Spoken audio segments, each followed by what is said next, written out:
You know that feeling when you walk past your snake plant for the 100th time and suddenly something's off? That's exactly what happened to me. One day my snake plant, also called sansevieria, or mother-in-law's tongue, was standing tall, looking as tough and unbothered as snake plants always do, and a few weeks later it looked like it was giving up.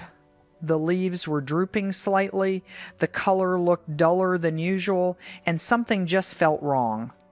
If you've ever had that gut drop moment with a plant you thought was unkillable, you're about to learn exactly what was happening and how you can catch it before it's too late.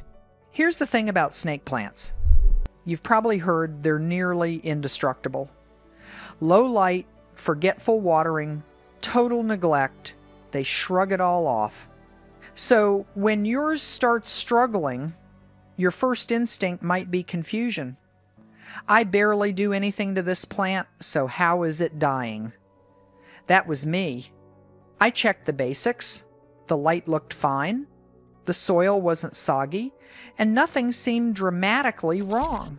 But the truth is, even the toughest plants have weaknesses, and 3 pests in particular, mealybugs, spider mites, and fungus gnats can sneak up on you while you're busy trusting your plant to handle itself. Once you know what they look like, you'll never miss them again.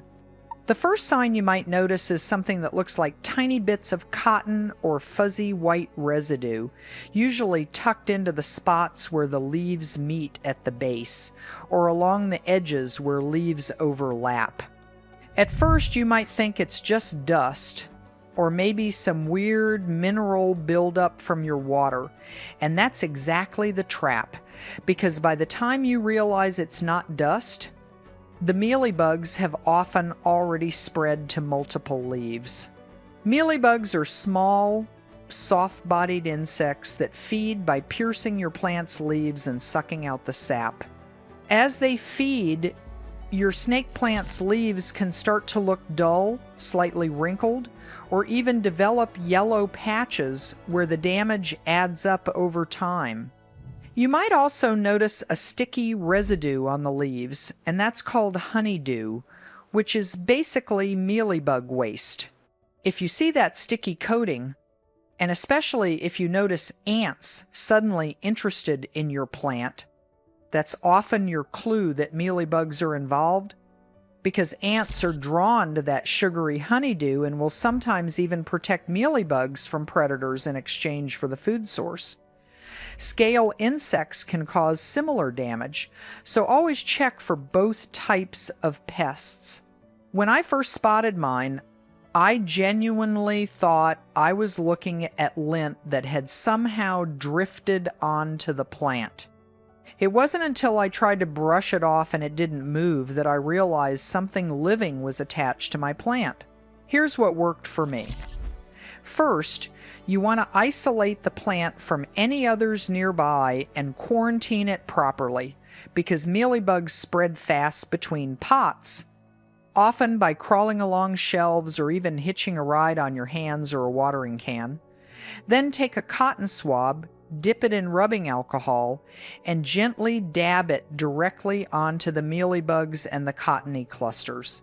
The alcohol breaks down their protective waxy coating and kills them on contact.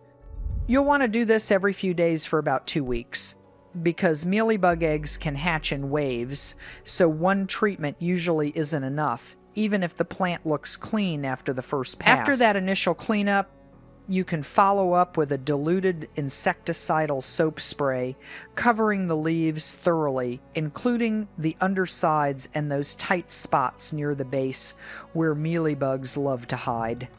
Pay extra attention to the crevices between leaves, because that's where stragglers tend to survive. Within a couple of weeks, you should start seeing new growth that's clean and mealybug free, and that's when you'll know you're winning.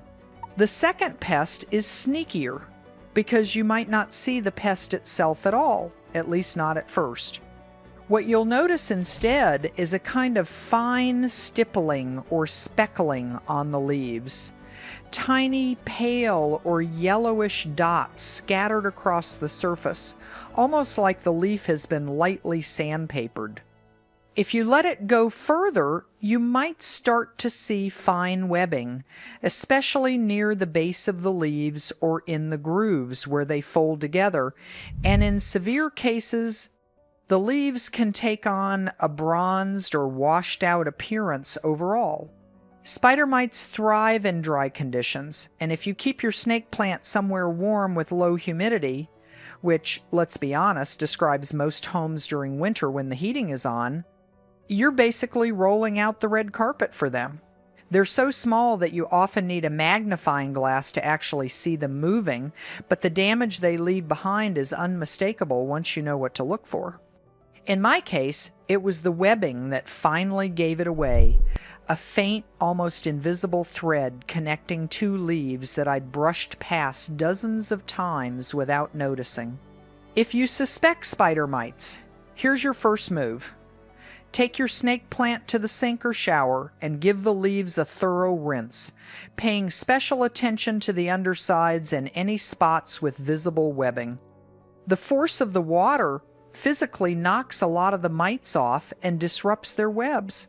After that, wipe down each leaf individually with a damp cloth, partly to remove any remaining mites and eggs, and partly because clean leaves are just healthier leaves overall, with better airflow and less dust buildup for future pests to hide in.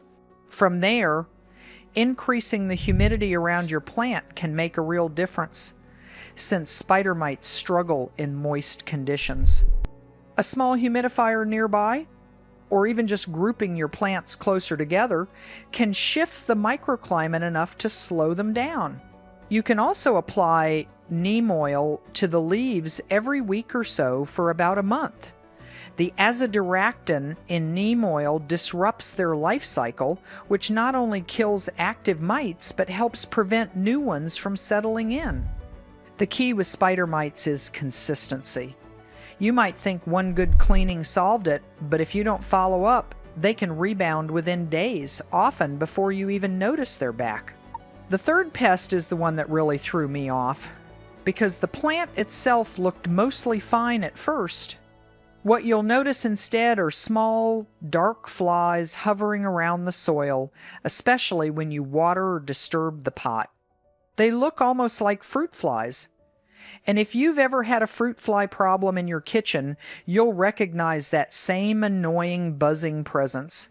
Except these ones seem to live permanently around your plant. Fungus gnats are drawn to consistently moist soil, and their larvae actually live in the top layer of soil, feeding on organic matter and, in some cases, on your plant's roots.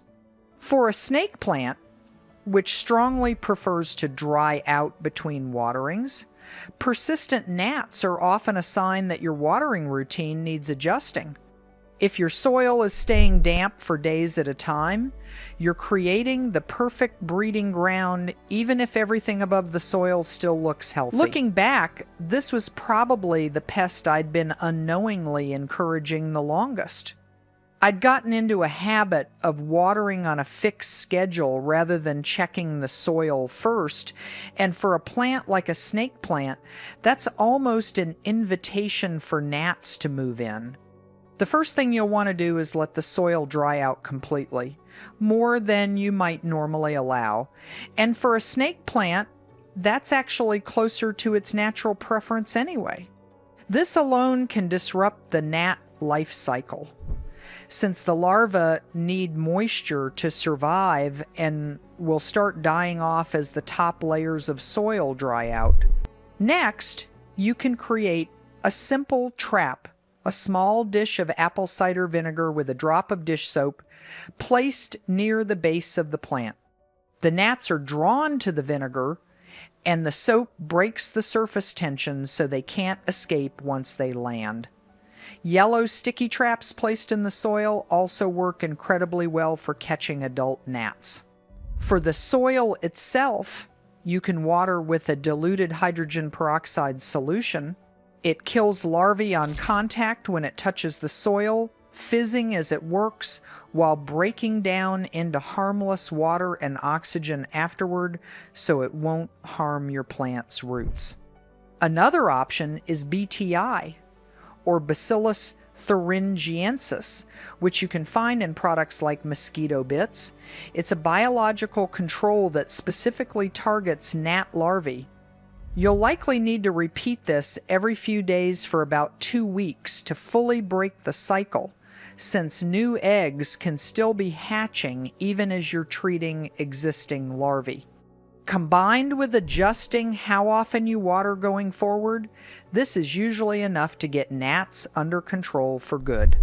Looking back, what struck me most was how all 3 of these pests trace back to small environmental factors: humidity, watering habits, and how closely you're paying attention to the details most people overlook.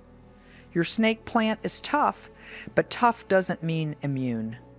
It means problems can build up quietly in the background until suddenly they can't be ignored anymore, and by then, you're often dealing with multiple leaves affected instead of just one.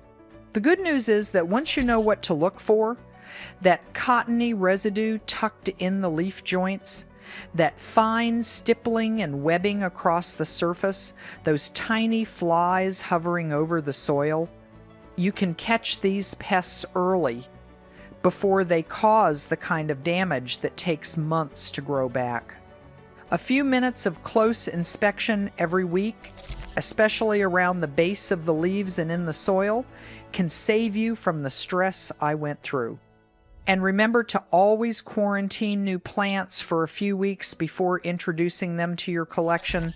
This simple step prevents most pest introductions. If your snake plant has ever looked a little off and you couldn't quite put your finger on why, take a closer look today. Check those leaf joints, look for any fine webbing, and watch the soil surface the next time you water. You might just catch one of these 3 pests before it becomes a real problem, and your plant will thank you for it.